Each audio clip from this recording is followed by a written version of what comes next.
नमस्कार, हाजिर हूं मैं जयकृति योगी सिटी टॉप 10 लेकर। सिटी टॉप 10 में बात होगी जोधपुर में हुई लाइव गुंडागर्दी की। इसी के साथ आसमानी आफत पर एयर स्ट्राइक की भी तस्वीर आपको दिखाएंगे। फिर कहां साइबर ठगों ने लोगों को चूना लगाया और फिर आज आपके शहर में कहां पर क्या कुछ हुआ, सब दिखाएंगे। तो चलिए शुरू करते हैं सिटी टॉप 10। अनलॉक 2 को लेकर गहलोत सरकार ने फैसला ले लिया है। नई गाइडलाइंस के मुताबिक स्कूल, मेट्रो और धार्मिक समारोह पर पाबंदी रहेगी। राजस्थान में कोरोना पॉजिटिव मरीजों की संख्या 17,754 हो गई है। यह महामारी से मरने वालों का आंकड़ा 409 तक पहुंच गया। राजधानी जयपुर के गोविंद देव जी मंदिर प्रशासन ने एक बड़ा फैसला लेते हुए 15 अगस्त तक मंदिर को बंद रखने का डिसीजन लिया। मंदिर प्रबंधन की ओर से जुलाई और अगस्त में वायरस के ज्यादा फैलने की आशंका को देखते हुए ये कदम उठाया गया। वहीं बीजेपी विधायक कालीचरण सर्राफ ने धार्मिक स्थलों को खोलने की मांग की। सर्राफ ने कहा कि जयपुर में 90% छोटे मंदिर कॉलोनियों में स्थित है, उनको खोला जाना चाहिए। साथ ही उन्होंने बड़े मंदिरों को भी प्रशासनिक व्यवस्था के साथ खोलने की मांग की। आज भी जयपुर एयरपोर्ट पर आधा दर्जन से ज्यादा फ्लाइट्स रद्द हुई। 24 फ्लाइट्स के स्केड्यूल में से 15 फ्लाइट्स ने उड़ान भरी। यात्री भार की कमी के कारण जब फ्लाइट्स में सीटें नहीं भरती हैं, तो अंतिम समय में एयरलाइंस उड़ान रद्द कर देती है। जयपुर में मिशन वंदे भारत के तहत अब तक हजारों प्रवासी राज्य में पहुंच चुके हैं। प्रदेश वापसी कराने वाले प्रवासियों को राज्य सरकार ने 2 कैटेगरी में रखा है। पहली कैटेगरी में वे लोग हैं जो पैसे देकर क्वारंटीन की सुविधा ले रहे हैं, वहीं दूसरे वो जिनके पास होटल का बिल देने के पैसे नहीं हैं। जयपुर में शहर सांसद रामचरण बोहरा के आवास पर प्रेस वार्ता का आयोजन किया गया, जिसमें कल 41 स्थानों पर होने वाले रक्तदान शिविर को लेकर जानकारी दी गई। राजधानी जयपुर के झालाना लेपर्ड सफारी में पैंथर शावक को लक्कड़ बग्घे ने मार डाला। वन कर्मियों को कालका मंदिर के पास पैंथर शावक का आधा खाया हुआ शव मिला। पैंथर के शव का पोस्टमार्टम करवाकर उसका दाह संस्कार कर दिया गया। मिसेस ओशियन इंडिया का डिजिटल पोस्टर लॉन्च किया गया। 30 जून से प्रतियोगिता का ऑनलाइन रजिस्ट्रेशन शुरू हो रहा है। 2 कैटेगरी में ऑनलाइन ऑडिशन होगा। राजस्थान संगीत संस्थान की ओर से 1 जुलाई से ऑनलाइन क्लास संगीतिका का पार्ट 2 का आयोजन होने जा रहा है। इस 20 दिवसीय ऑनलाइन क्लास में प्रतिभागियों को चरी, कालबेलिया, भवई नृत्य का प्रशिक्षण दिया जाएगा। अपने 3 दिवसीय दौरे पर कोटा पहुंचे लोकसभा स्पीकर ओम बिरला ने आम लोगों से मुलाकात कर उनकी समस्याएं सुनी और स्पीकर ने विभिन्न विभागों के अधिकारियों को लोगों की समस्याओं को निपटाने के आदेश दिए। लोकसभा स्पीकर ओम बिरला ने न्यूज 18 से बातचीत में चीन पर जमकर हमला बोला और भारतीय सेना की तारीफ की। उन्होंने कहा कि हमारी सेनाएं हर मोर्चे पर सक्षम है। कोटा में कोरोना पॉजिटिव मरीजों के आंखों में लगातार बढ़ोतरी देखी जा रही है। आज आई रिपोर्ट में 7 मरीजों की रिपोर्ट पॉजिटिव मिली है। कोटा में कोरोना पॉजिटिव मरीजों का आंकड़ा 663 तक पहुंच गया है, जिसमें 21 मरीजों की मौत हुई। कोटा में 10वीं की परीक्षा देने आई छात्रा कोरोना पॉजिटिव मिली है, जिसके बाद इलाके में हड़कंप मच गया। सेंटर पे मौजूद सभी लोगों को क्वारंटीन कर दिया गया। कोटा हाड़ौती विकास मोर्चा के नेतृत्व में कार्यकर्ताओं ने रैली निकालकर जोरदार प्रदर्शन किया। हंगामा के हालात को देखते हुए पुलिस ने इलाके में सुरक्षा के पुख्ता इंतजाम कर दिए। कोटा संभाग में मानसून के सक्रिय होने के साथ ही खरीफ सीजन की फसलों की बुआई की तैयारियों को लेकर वैज्ञानिकों ने संभाग स्तरीय सेमिनार का आयोजन किया, जिसमें टिड्डी प्रकोप नियंत्रण पर विस्तार से चर्चा की गई। कोटा जिले में माध्यमिक शिक्षा बोर्ड अजमेर की 10वीं बोर्ड परीक्षा आज खत्म हो गई। आज बच्चों ने गणित का पेपर दिया। 170 केंद्रों पर यह परीक्षा आयोजित हुई, जिसमें 27,369 परीक्षार्थी शामिल हुए।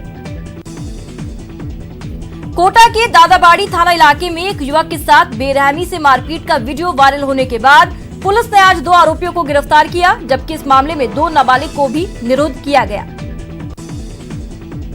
कोटा के इटावा थाना क्षेत्र में कोटा श्योपुर स्टेट हाईवे 70 पर बड़ा हादसा हो गया। हादसे में कार सवार 4 लोग घायल हो गए। घायलों में एक युवती की हालत गंभीर है, जिसको आनंद फानन में इटावा अस्पताल में भर्ती करवाया गया। कोटा के गुमानपुरा संगम रेस्टोरेंट के पास एक शख्स घायल हालत में मिला। जिसके बाद लोगों ने आनन फानन में उसे अस्पताल भेजा। फिलहाल गुमानपुरा थाना पुलिस मामले की जांच में जुटी है। भरतपुर में कोरोना का आंकड़ा 1629 तक पहुंच गया है। इसी रफ्तार से अब पॉजिटिव से नेगेटिव के मामले भी घट रहे हैं, जिसके चलते अब तक 1280 मामले पॉजिटिव हो चुके हैं। भरतपुर में कोरोना वायरस का कहर लगातार बढ़ रहा है। इसके बावजूद लोग यहां सोशल डिस्टेंसिंग की पालना नहीं कर रहे। भरतपुर में कोरोना पॉजिटिव मरीजों की संख्या लगातार बढ़ रही है, जिसके चलते डॉक्टर्स संदिग्धों का होम्योपैथिक दवाइयां बांट रहे हैं। इन होम्योपैथिक दवाइयों से मरीजों की रोग प्रतिरोधक क्षमता बढ़ रही है और मरीज ठीक भी हो रहे हैं।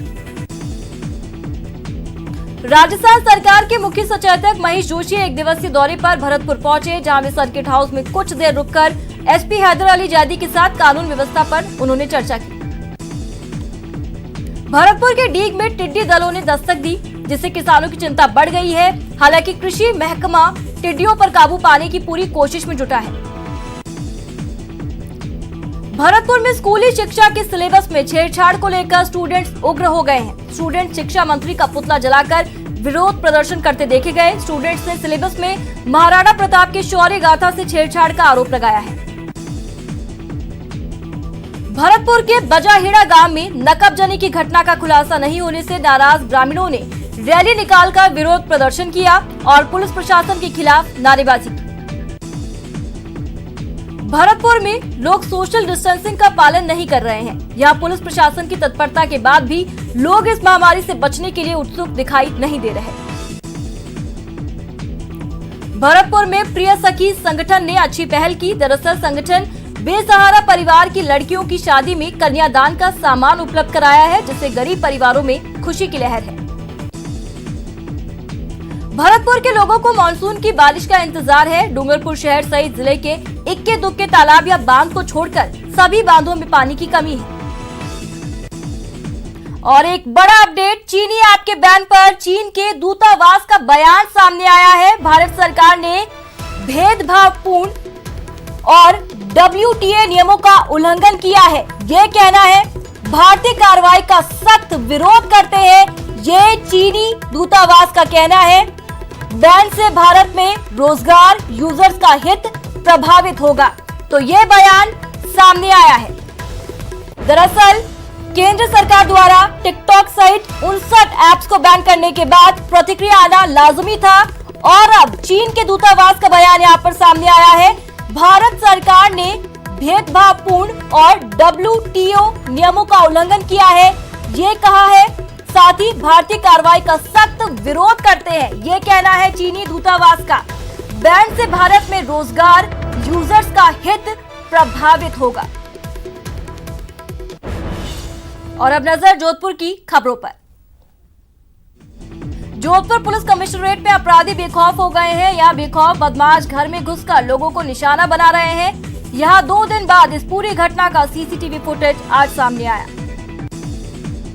जोधपुर जिले के जैतीवास गांव में एक ही परिवार के 3 सदस्यों की हत्या से पूरे बिराड़ा क्षेत्र में सनसनी फैल गई। पति पत्नी और 5 वर्षीय मासूम के शव उनके झोपड़े में पड़े मिले। पुलिस मामले की जांच में जुटी है। जोधपुर पुलिस कमिश्नरेट के उदय मंदिर थाने के बाहर खड़ी 2 गाड़ियों में अचानक आग लग गई। आग लगने के बाद इलाके में सनसनी फैल गई। सूचना के बाद मौके पर पहुंची दमकल की गाड़ियों ने करीब आधा घंटे की कड़ी मशक्कत के बाद आग पर काबू पाया। जोधपुर के जस्टिस पुष्पेंद्र सिंह भाटी की बहन ऐश्वर्या भाटी को सुप्रीम कोर्ट में ASG के पद पर नियुक्त किया गया। भाटी को भारत सरकार ने 3 साल के लिए इस पद पर नियुक्त किया। जोधपुर के जिला एवं सत्र महानगर न्यायाधीश नरसिंह दास व्यास आज सेवानिवृत्त हुए हैं। सभी न्यायिक अधिकारियों और कर्मचारियों ने उनसे मिलकर बुके भेंट कर शुभकामनाएं दी। राज्य सरकार के निर्देश पर जोधपुर नगर निगम को 2 भागों में विभाजित करने के बाद अयूब खान ने नगर निगम उत्तर का पदभार संभाल लिया और निगम अधिकारियों की बैठक कर विस्तृत कार्य योजना पर जानकारियां ली। जोधपुर के चाकू थाना अधिकारी पर महिला ने अभद्र भाषा बोलने और रिपोर्ट नहीं दर्ज करवाने का आरोप लगाया और ग्रामीण SP को ज्ञापन सौंपा। जोधपुर में राशन वितरण में हो रही गड़बड़ी को लेकर ग्रामीणों ने कलेक्टर को ज्ञापन सौंपा और संबंधित अधिकारियों और राशन डीलर के खिलाफ कार्रवाई करने की गुहार लगाई। जोधपुर में कोरोना पॉजिटिव मरीजों के आने के साथ ही कोरोना जांच शिविर भी लगातार आयोजित किए जा रहे हैं, जिससे कोरोना वायरस के संक्रमण को फैलने से रोका जा सके। जोधपुर में मानसून के सुस्त पड़ने के साथ ही एक बार फिर गर्मी का दौर शुरू हो गया है। दक्षिण पश्चिमी से आए प्री मानसून सुस्त होने के साथ अब भीषण गर्मी और उमस बढ़ने लगी है। अजमेर में फिर टिड्डी दलों ने हमला बोल दिया है। लाखों की संख्या में टिड्डियों का दल आसमान में उड़ता दिखाई दिया, जो इन दिनों चर्चा का विषय भी बना हुआ है। अजमेर जिला कलेक्ट्रेट में कोरोना महामारी को लेकर शपथ ग्रहण का कार्यक्रम आयोजित हुआ, जिसमें कलेक्टर विश्व मोहन शर्मा ने अपने सभी अधिकारियों और कर्मचारियों के साथ शपथ ली। अजमेर प्रशासन की ओर से लगातार कोरोना महामारी जागरूकता अभियान चलाया जा रहा है। इसके तहत कलेक्ट्रेट के बाहर भी रंगोली और स्लोगन के जरिए लोगों को बचाव और सुरक्षा बरतने का संदेश दिया जा रहा है। अजमेर में पायलट ब्रिगेड राजस्थान की ओर से विरोध प्रदर्शन किया गया। इस दौरान केंद्र सरकार से तेल के दामों में कमी करने की मांग की गई। साथ ही ब्रिगेड ने पीएम मोदी से इस मामले में हस्तक्षेप करने की मांग की। अजमेर शहर में आपराधिक गतिविधियां एक बार फिर से अपना विकराल रूप लेती दिखाई दे रही हैं। जहां साइबर ठगों ने अपनी वारदातों को अंजाम दिया। एक शख्स आर्मी ऑफिसर बनकर ऑनलाइन मास्क खरीदने की बात रखी। चालबाजी में से 10,000 2 बार निकाल लिए। पुलिस ने मामला दर्ज कर पड़ताल शुरू की। अजमेर की लाइफलाइन कहे जाने वाले बीसलपुर बांध में पर्याप्त पानी उपलब्ध है। इसके बावजूद लोगों को पीने की किल्लत से जूझना पड़ रहा है। यहाँ पानी की किल्लत से परेशान लोगों ने जलदाय विभाग के कार्यालय पर प्रदर्शन किया। अजमेर के नगरा क्षेत्र में देशी शराब का ठेका खुलने पर स्थानीय लोगों ने जमकर विरोध किया। विरोध कर रहे लोगों का कहना है कि शराब ठेका खुलने पर शराबियों का जमघट लगेगा और महिलाओं के साथ अभद्रता होगी। मामला बढ़ता देख मौके पर अलवर गेट पुलिस पहुंची और लोगों से समझाइश की। कोरोना जागरूकता अभियान को राज्य सरकार ने 7 जुलाई तक बढ़ा दिया है। इसको लेकर जिला कलेक्टर विश्व मोहन शर्मा ने पत्रकार वार्ता करते हुए जानकारी दी। शर्मा ने कहा कि यह अभियान आगे भी चलता रहेगा। ब्रेक के बाद स्वागत है और अब एक नजर उदयपुर टॉप 10 पर। उदयपुर में आज कोरोना ने 7वां शतक लगाया। आज नए 6 संक्रमित मरीज सामने आने के बाद कुल संक्रमितों की संख्या 703 पहुंच गई। उदयपुर में रिकवरी रेट अच्छी बनी हुई है। उदयपुर में आशापुरा मानव कल्याण ट्रस्ट ने अनूठी पहल की शुरुआत की। इस पहल के तहत शादियों में पर्यावरण जागरूकता पर फोकस किया जाएगा। संस्था की ओर से जिले भर के वधू पक्ष को 7 पौधे भेंट किए गए। उदयपुर में पंचायत समिति के विकास अधिकारी ने नरेगा योजना का निरीक्षण किया। इस दौरान मास्क लगाने और सोशल डिस्टेंसिंग का पालन करने के निर्देश दिए गए। उदयपुर के दिवेर थाना पुलिस ने आसपास की पंचायतों में बाइक रैली निकालकर जागरूकता का संदेश दिया। रैली के दौरान थानाधिकारी समेत पुलिस मित्रों की युवा टीमें मौजूद रहीं। इस दौरान आमजन को संबोधित करते हुए पुलिस ने सामाजिक दूरी बनाए रखने की अपील की। 10वीं के पाठ्यक्रम में महाराणा प्रताप के इतिहास को गलत ढंग से प्रस्तुत करने के विरोध में बजरंग दल के कार्यकर्ताओं ने प्रदर्शन किया। कार्यकर्ताओं ने ज्ञापन सौंपते हुए इतिहास को नहीं तोड़ने की हिदायत दी। उदयपुर में बारिश कम होने से दिन का तापमान बढ़कर 38 डिग्री के पार पहुंचा, जिससे दिन भर उमस बनी रही। मौसम विभाग के मुताबिक मेवाड़ में इसी सप्ताह मानसून का दूसरा दौर सक्रिय हो सकता है। कांग्रेस आलाकमान के निर्देश पर पेट्रोलियम की कीमतों के विरोध में कांग्रेस कार्यकर्ता बाइक रैली लेकर उपखंड कार्यालय पहुंचे। इस रैली में कार्यकर्ता बाइक को बंद करके धक्का देते हुए एसडीएम कार्यालय पहुंचे और दरवाजे पर बुलाकर उपखंड अधिकारी को ज्ञापन दिया। उदयपुर में कोरोना जागरूकता अभियान के तहत जन जागरूकता के लिए रंगोली बनाई गई। इस दौरान रंगोली के माध्यम से कोविड-19 से बचाव का संदेश दिया गया। मेवाड़ राजघराने में चल रहे संपत्ति विवाद पर कोर्ट ने बड़ा फैसला सुनाया है। 37 साल से चल रहे इस विवाद में कोर्ट ने राजघराने के बड़े सदस्य महेंद्र सिंह मेवाड़ के पक्ष में फैसला सुनाया। उदयपुर के आरके सर्कल चौराहे पर एक बेकाबू बस फूड कॉर्नर में जा घुसी। हालांकि हादसे में कोई हताहत नहीं हुआ। बीकानेर में भी कोरोना का मामला बढ़ता जा रहा है। कोरोना मरीजों की संख्या 330 हो गई है, जबकि कोरोना से 15 लोग अब तक जान गंवा चुके हैं। बीकानेर में बढ़ते कोरोना मरीजों की संख्या के बाद स्वास्थ्य विभाग की ओर से कोरोना सैंपलिंग का काम तेज कर दिया गया ताकि ज्यादा से ज्यादा लोगों की जान बचाई जा सके।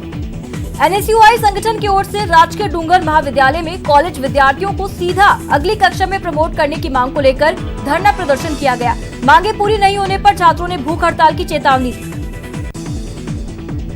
बीकानेर के बगला नगर क्षेत्र में गंदे पानी की समस्या के चलते लोगों ने कलेक्ट्रेट पर जमकर प्रदर्शन किया और गंदे पानी की बोतल लेकर ज्ञापन के साथ कलेक्टर को सौंपा। क्लैपिंग कैंपेन का समापन बीकानेर के पब्लिक पार्क में किया गया, जहां कोरोना योद्धाओं के रूप में काम कर रहे पुलिस, डॉक्टर्स और समाज सेवियों को शॉल देकर सम्मानित किया गया। बीकानेर में बजरंग दल विभाग कार्यालय का उद्घाटन हुआ। बजरंग दल कार्यालय का उद्घाटन महामंडलेश्वर सरजू दास महाराज की देखरेख में किया गया। इस दौरान कार्यक्रम में आए सभी लोगों का तिलक लगाकर स्वागत किया गया। बीकानेर के हृदय स्थल कोर्ट गेट पर रंगोली और पेंटिंग के जरिए कोरोना से बचने का संदेश दिया जा रहा है। इस अवसर पर जिला कलेक्टर कुमार पाल गौतम ने लोगों को मास्क और सैनिटाइज बांटकर कोरोना संक्रमण से बचाव के संदेश दिए। कुलपति प्रोफेसर आरपी सिंह ने गुसाईसर गांव में कोविड-19 जागरूकता शिविर में मुख्य अतिथि के रूप में भागीदारी निभाई। इस दौरान उन्होंने ग्रामीणों से सोशल डिस्टेंसिंग का पालन करने और मास्क का उपयोग करने का आह्वान किया। जिले के खाजूवाला थाना क्षेत्र में एक शख्स ने शराब के नशे में कीटनाशक दवा का सेवन कर लिया, जिसकी वजह से शख्स की तबीयत बिगड़ गई। जानकारी के बाद परिजनों ने उसे अस्पताल में भर्ती कराया। बिजली विभाग के सतर्कता दल ने एक साथ कार्रवाई करते हुए बिजली चोरी के खिलाफ अभियान चलाया, जिसके तहत लगभग 125 जगह पर छापे मारे गए। इस दौरान कई उपभोक्ताओं को बिजली चोरी करते हुए रंगे हाथों पकड़ा गया। देश में 59 चीनी ऐप बैन हो गए हैं। लोगों के कई सवाल हैं, उनके सवालों का जवाब दे रहे हैं cyber security expert Rajshekhar Rajahariya. चीन के 59 ऐप्स बैन कर दिए हैं। ये ऐप भारत में कई लोगों के मोबाइल पर हैं। ऐसे में लोगों के मन में कई सवाल हैं। साइबर एक्सपर्ट राजशेखर से जानते हैं लोगों के सवालों के जवाब। पहला सवाल ये कि अभी भी मेरे फोन में CAM स्कैनर दिख रहा है। अभी भी आपके फोन में टिकटॉक और कैम स्कैनर जैसे ऐप दिख रहे होंगे, क्योंकि आपने अभी तक इनको डिलीट नहीं किया है। दूसरा सवाल, क्या ये मेरे फोन से हट जाएगा या काम करना बंद करेगा, या फिर इसे मुझे डिलीट करना होगा? यह आपके फोन से तब तक नहीं हटेगा या फिर तब तक दिखता रहेगा जब तक आप इसको पूरी तरह से अनइंस्टॉल या डिलीट नहीं कर दें, क्योंकि ये ऐप केवल प्ले स्टोर से डिलीट हुए हैं और पहले की तरह काम करते रहेंगे जब तक आप इनको डिलीट ना करें।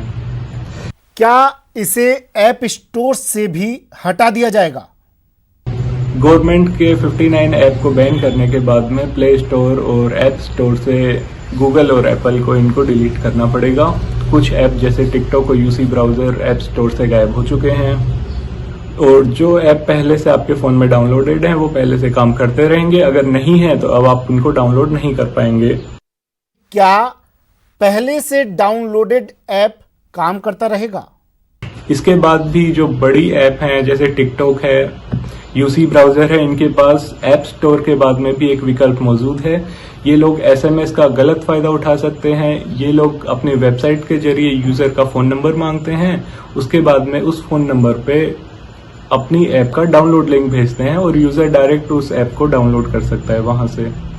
इसके लिए भी गवर्नमेंट को इस दिशा में सोचना चाहिए कि वो इनके SMS और बाकी विकल्प भी बंद करें, नहीं तो ये पहले की तरह चलते रहेंगे और इनको कोई फर्क नहीं पड़ेगा।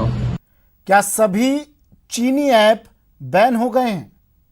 नहीं, सारे चाइनीज ऐप अभी बंद नहीं हुए हैं। केवल 59 चाइनीज ऐप ही अभी तक बंद हुए हैं, बाकी पहले की तरह काम करते रहेंगे। इसमें सवाल ये भी कि जो नहीं बैन है उससे क्या कोई खतरा नहीं है? और जो चाइनीज ऐप बैन नहीं हुए हैं उनसे भी खतरा हो सकता है, क्योंकि ये काफी ऐप हैं जो कि आपकी लोकेशन शेयर करने के लिए बोलते हैं, और आपकी लोकेशन अगर उनके साथ शेयर होती है तो बॉर्डर पे या कहीं भी कोई भी मूवमेंट होता है तो ये लोग इन ऐप्स के जरिए आपकी लाइव लोकेशन को रियल टाइम में ट्रैक कर सकते हैं, पूरा मूवमेंट ट्रैक कर सकते हैं, जो कि एक बहुत बड़ा खतरा है। जिन चीनी ऐप पर प्रतिबंध नहीं है जैसे जूम, उनका प्रयोग किया जा सकता है? जिन चाइनीज ऐप जैसे जूम है और बाकी पे प्रतिबंध नहीं है, उनको आप पहले की तरह यूज कर सकते हैं, क्योंकि ये अभी भी प्ले स्टोर पे अवेलेबल है और कोई भी इनको आसानी से डाउनलोड कर सकता है। इसी के साथ बुलेटिन में बस इतना ही। दीजिए इजाजत। नमस्कार।